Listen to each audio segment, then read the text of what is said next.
এই নিন ম্যাডাম। তোমরা টাকা দিয়ে বাচ্চা কিনতে এসছো, ওর কি কোনো বাচ্চা হয়নি? না ম্যাডাম, আমার 7 বছরের একটা মেয়ে ছিল, মেলায় গিয়ে হারিয়ে গেছে। এই পম্পা, বাচ্চাটা নিয়ে আয় তো। এই তো ম্যাডাম। মা, কে তোর মা?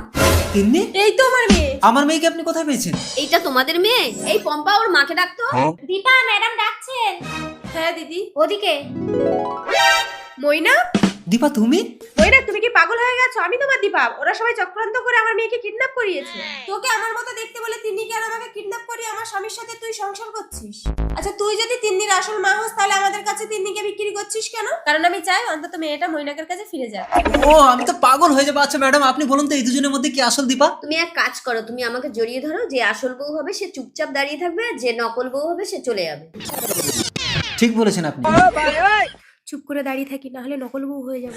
অন্তত নিজের চোখে আমি এসব দেখতে পারবো না। চলে যাই। তার মানে তুমি আমার আসল দীপা? ভুল। প্রকৃত স্ত্রী কখনো নিজের স্বামী অন্য মেয়েকে জড়িয়ে ধরলে